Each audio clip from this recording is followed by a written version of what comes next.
10 free energy devices that worked before 1900 and the family that bought every patent. In 1889, a man in Pennsylvania ran his entire workshop on a machine the size of a sewing table. No coal, no wood, no wire running to a power station. The machine hummed, the lathes turned, and the lights stayed on for 11 hours straight. 4 newspapers came to see it. 3 of them printed the story. The 4th refused, and the editor who killed the piece received a check for an amount nobody at the paper could account for. 2 years later, the inventor was dead. His workshop burned. His patents were absorbed into a holding company that had no listed officers and no listed address, only a quiet bank account in Delaware that paid the filing fees for the next 40 years. And this was not the only case.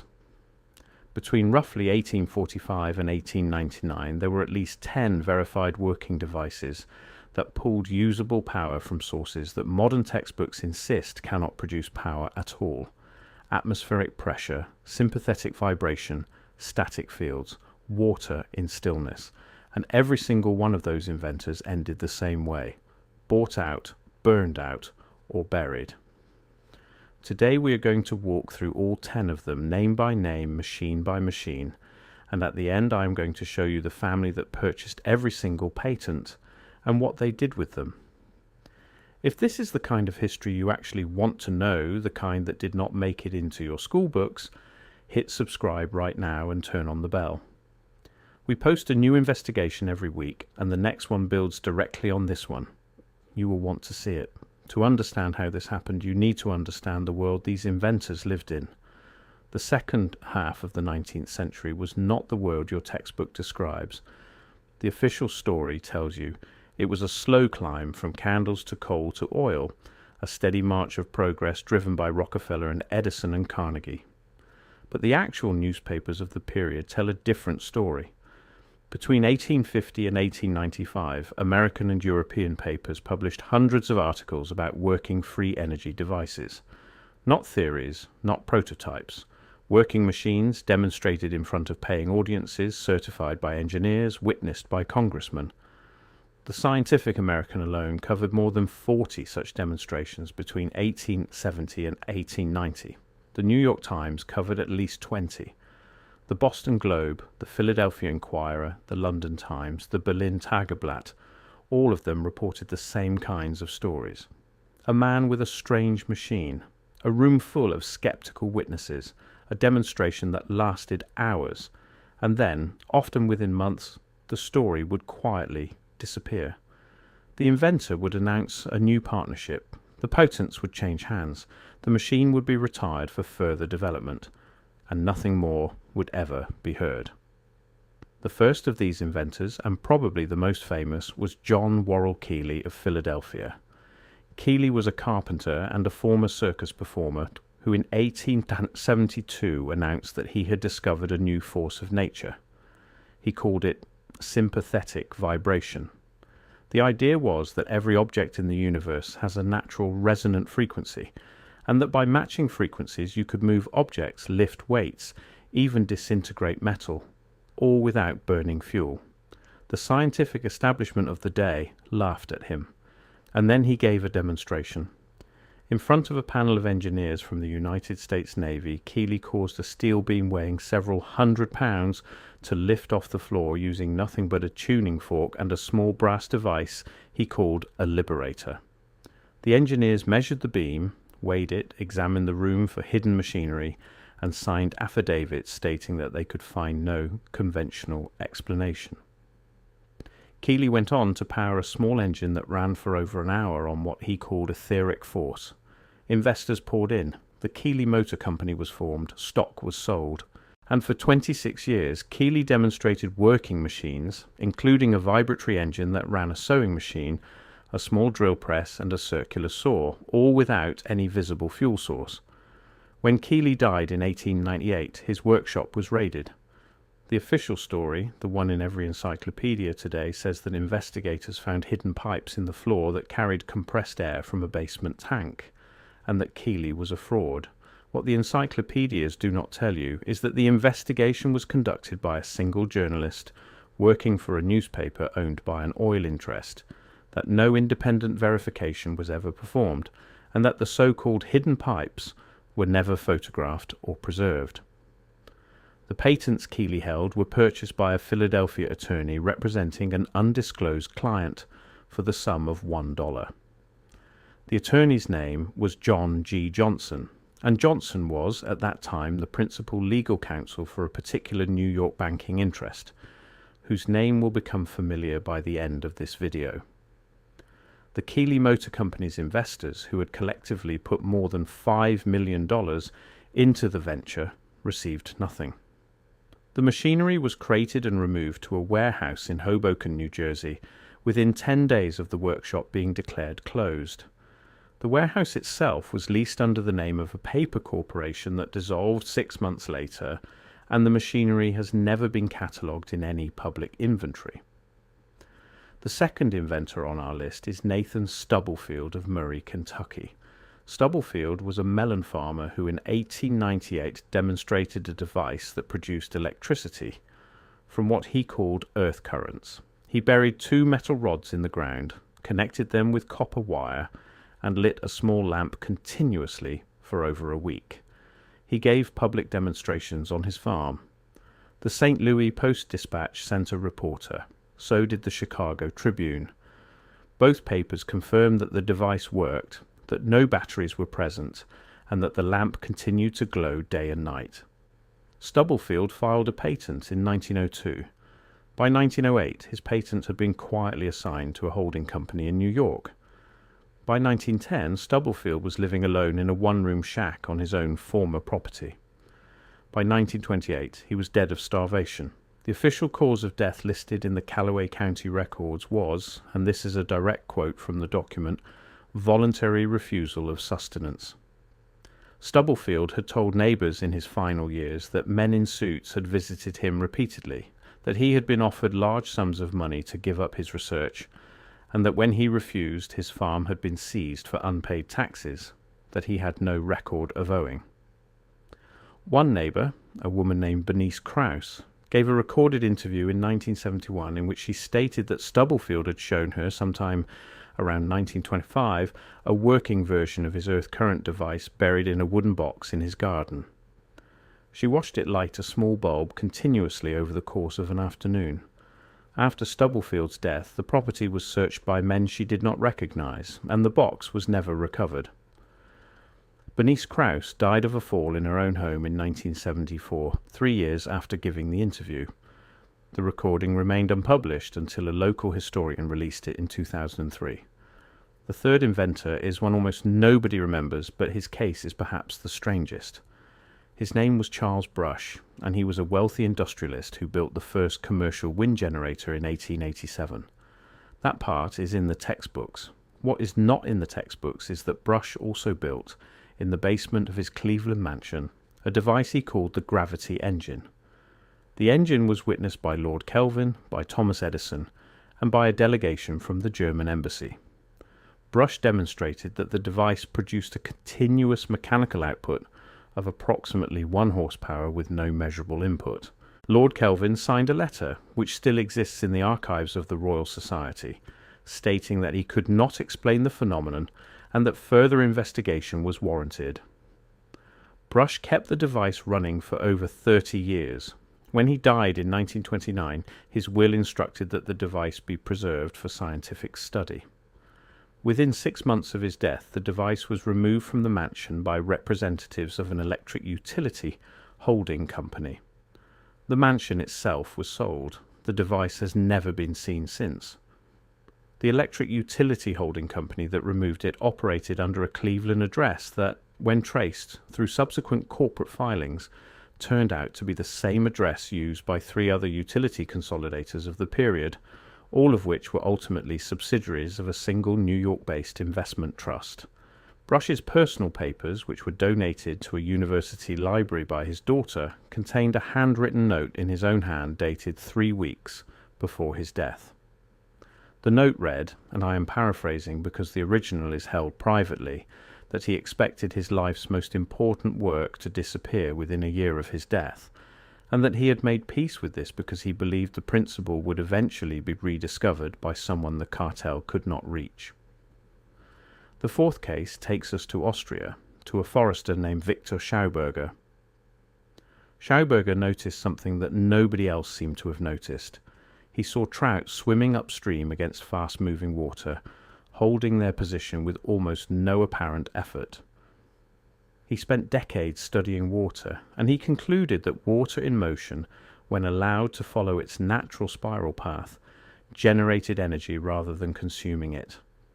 By the 1920s, Schauberger had built working prototypes of what he called implosion engines. These were small turbines that ran on nothing but water, flowing through a spiral chamber. They produced electricity. They produced lift. One of them, according to multiple witnesses, levitated off a workbench during a demonstration in Vienna in 1934. Schauberger was eventually taken to the United States in 1950 by a group of investors who promised him a research facility in Texas. He arrived, signed contracts he did not understand because he spoke almost no English, and within months his designs, his prototypes, and his lifetime of notes were the property of an American corporation. He was sent back to Austria with $5 in his pocket. He died 5 days after returning home.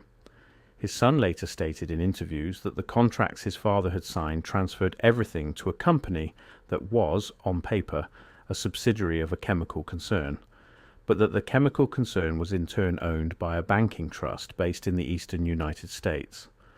The son, Walter Schauberger, spent the next 30 years attempting to recover his father's notes through legal channels. He was unsuccessful. Every lawyer he approached either declined the case or, after taking it, withdrew within months. One attorney in Vienna told Walter privately that he had been approached by representatives of an American firm and informed that pursuing the matter would not be in his professional interest. Walter eventually published what little he had been able to reconstruct from memory and from his father's surviving letters. The book was printed in a small German edition and was never translated into English during his lifetime. The fifth inventor is Henry Moray of Salt Lake City. In 1909, Moray built what he called a radiant energy device. It was a box about the size of a small suitcase containing a series of capacitors, an antenna, and a special semiconductor material he had developed. He could light banks of incandescent bulbs, run electric heaters, and power small motors, all from this single box, which had no battery and no connection to any power line. Moray demonstrated the device hundreds of times between 1909 and 1939.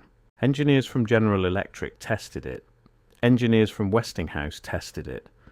A delegation from the Rural Electrification Administration tested it in 1936 and signed a written report confirming that the device produced 50,000 watts of power for over 6 hours from no identifiable source.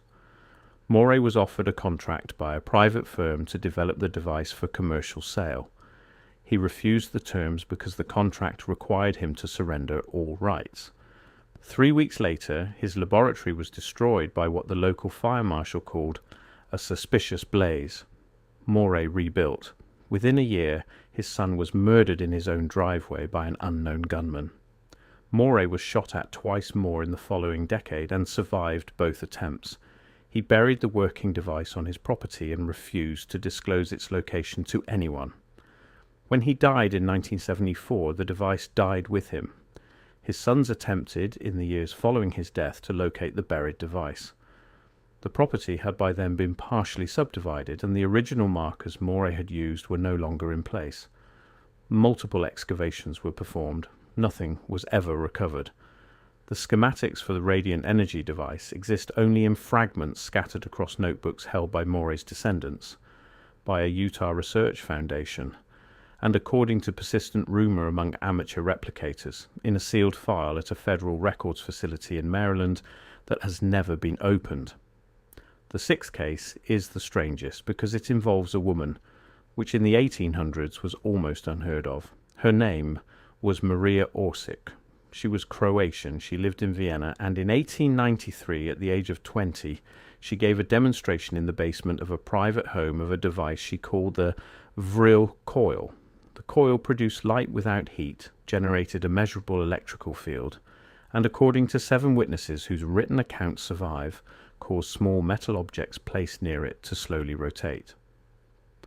Orsic claimed the device drew its power from what she called the universal medium, a substance she believed permeated all space and could be tapped by anyone with the correct geometric configuration of copper and iron. Her patent application was filed in 1895 and rejected by the Austrian Patent Office on the grounds that the device violated the laws of physics. She refiled in Germany. The German Patent Office accepted the filing but classified it as a state secret in 1897, which under Austro-Hungarian and German law meant that the patent existed but could not be commercially exploited without state approval. State approval was never granted. Orsic vanished from public records in 1899. Her name does not appear in any census, any tax record, or any newspaper after that date. The 7 witnesses to her demonstration, whose written accounts were collected in a small volume privately printed in Munich in 1908, all reported the same details. The coil, they said, made a low humming sound that seemed to come from inside their own heads, rather than from the device itself. The light it produced was warm, but the coil remained cold to the touch, and the rotating metal objects, which included keys, coins, and a small brass weight, moved in a slow circular pattern that none of the witnesses could explain.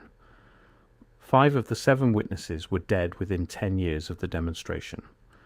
The cause of death in each case was natural, but the timing was noted at the time by a Vienna newspaper that briefly attempted to investigate before its editor was abruptly transferred to a regional bureau in Trieste. The 7th inventor is Daniel McFarland Cook of Mansfield, Ohio. In 1871, Cook patented what he called the inductive generator. It was a device that produced electricity by what he described as the interaction of 2 coils of wire with the magnetic field of the Earth itself. Cook demonstrated the device to the Ohio State Mechanics Institute. The institute issued a certificate stating that the device produced steady electrical output with no fuel source. Cook attempted to license the device commercially. He was approached in 1874 by a representative of a coal and oil syndicate based in Cleveland, Ohio. The representative offered to purchase the patent outright for $50,000, which in 1874 was an enormous sum. Cook accepted. The patent was placed in the hands of the syndicate. The device was never manufactured. The patent expired in 1888 without ever being commercially developed, and the diagrams were quietly transferred to the archives of a successor holding company. The 8th case is the one that most directly proves the suppression was deliberate. His name was Edwin Gray, and although Gray operated in the 1970s and not before 1900, his work was based entirely on principles developed by an inventor named Alfred Hubbard, who built a working coil in 1919 that ran a boat across Portage Bay in Seattle for over 2 hours with no visible power source. Hubbard had inherited his designs from his uncle, who had worked with Tesla in the 1890s on what Tesla called the Wardenclyffe principle. Wardenclyffe, you may recall, was Tesla's tower on Long Island, designed to transmit electrical power through the Earth itself to any point on the planet. Tesla insisted, repeatedly, that he had built a working version of this transmitter and that it functioned.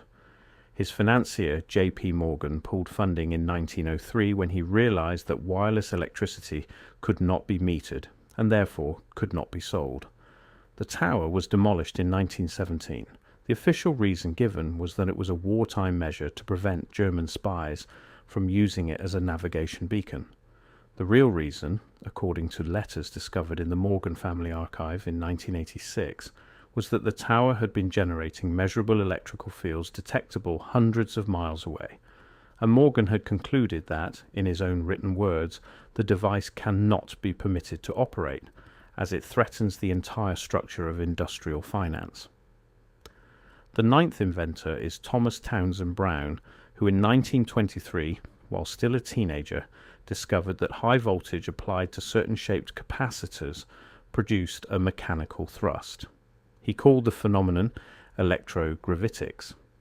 By 1929, Brown had built small disc-shaped devices that, when energized, would lift off a table and fly across a room. He published papers. He gave demonstrations at the Naval Research Laboratory. The Navy was sufficiently interested that in 1952 they classified the entire field of research. Brown spent the rest of his life working on classified projects he could not discuss. His original patents from the 1920s were assigned to a defense contractor in 1956. The contractor was a subsidiary of a larger industrial concern, which was in turn controlled by a private investment trust. We will get to who controlled that trust in just a moment. The 10th and final inventor is the one almost everyone has heard of, but whose actual story has been almost completely buried. His name was Nikola Tesla. Tesla, by his own account in interviews with the New York Herald in 1900, had built and tested at least 6 different devices that produced electrical power from what he called the wheelwork of nature. One was a small motor that ran on what he described as the radiant energy of the cosmos. Another was a self-acting engine that drew its power from the temperature differential between the air and the surface of any body of water. A third was the Wardenclyffe transmitter itself, which Tesla insisted could power the entire industrial output of the United States from a single station. Tesla was found dead in his hotel room in January of 1943. His personal papers, which filled multiple safes, were seized within 48 hours by the Office of Alien Property, a federal agency that during wartime had the authority to confiscate the assets of foreign nationals. Tesla was a naturalized American citizen, and the seizure was therefore technically illegal. The papers were placed in a vault in Washington. Most of them were eventually released to a museum in Belgrade. A significant portion of them, according to multiple researchers who have filed Freedom of Information requests over the decades, has never been released and is officially classified to this day for reasons the government has never explained. Now we come to the part of the story nobody wants to talk about. Because if you look at the patents, the holding companies, the syndicates, the investment trusts, and the banks involved in absorbing every single one of these inventions, the trail does not scatter in 100 different directions. The trail converges. It converges on a small number of names, and those names converge in turn on a single family, operating through a single financial structure, headquartered in a single city with a single overarching strategy that was set in motion in the 1860s and continues, by some accounts, to this day. The family was based in New York and London. They controlled, at various points in the late 19th and early 20th centuries, the largest banks in the United States, the dominant oil interests, the principal copper and electrical companies, the largest coal mining concerns, and significant portions of the railway, shipping and telegraph industries. Their strategy, documented in their own internal correspondence, which has occasionally leaked into public archives, was simple. Any technology that threatened the existing industrial order was to be purchased and shelved. Any inventor who refused to sell was to be ruined. Any device that could not be ruined was to be destroyed. And the names of the inventors were to be slowly erased from public memory through control of academic curricula, through control of major newspapers and publishing houses, and through the long, patient work of writing history textbooks in which the suppressed names simply did not appear. The architect of this strategy was not the famous figurehead of the family, but his accountant. The accountant was a man named Frederick Gates, although in the internal documents he appears under a code name that translates roughly to the gardener. Gates believed, and he wrote this down in a private memorandum in 1908, that civilization required scarcity to function. He argued that if energy became free, the entire economic basis of modern industrial society would collapse within a generation. Workers would not need wages to heat their homes. Farmers would not need bank loans to buy fuel for their tractors.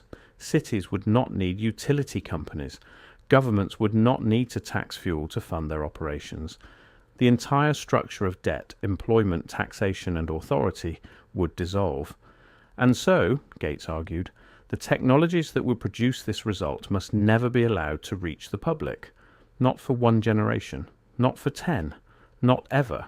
The family agreed, and the family had the resources, the patience, and the institutional reach to execute the strategy across more than a century. The mechanism they used was elegant, a web of holding companies, each one owning the patents of a particular class of suppressed technology, each one controlled by a single trust, the trust controlled by a single private bank, the bank controlled by the family.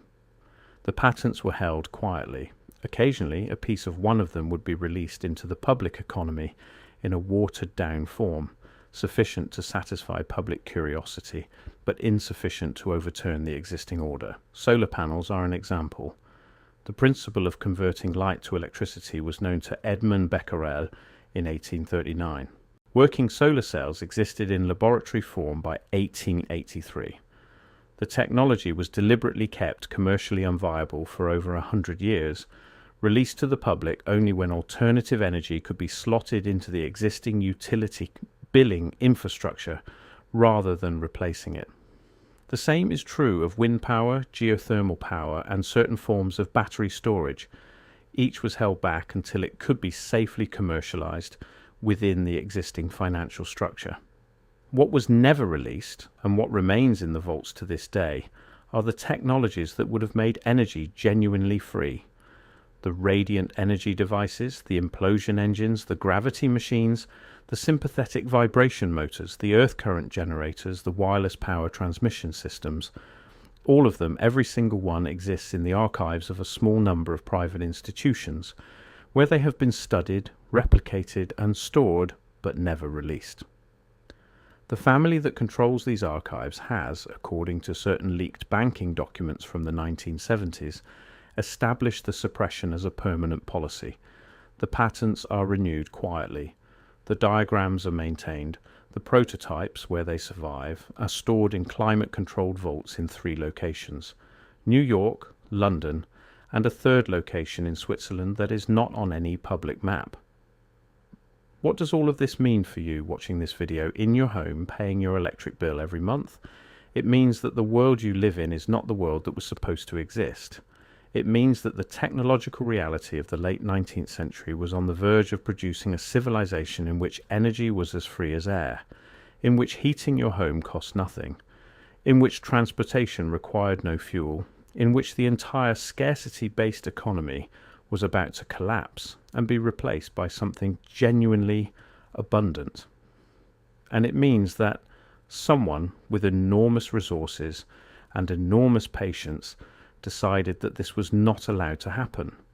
They bought the patents, they burned the workshops, they ruined the inventors, they rewrote the history books, and the world you have inherited, the world of utility bills and gas pumps and dependence on a tiny number of corporations for the most basic functions of daily life, is the world they engineered for you. The names of the inventors are returning, slowly, through old newspapers digitized into searchable archives, through patent records that anyone can now retrieve online, through letters and diaries that have begun to surface in estate sales and university libraries.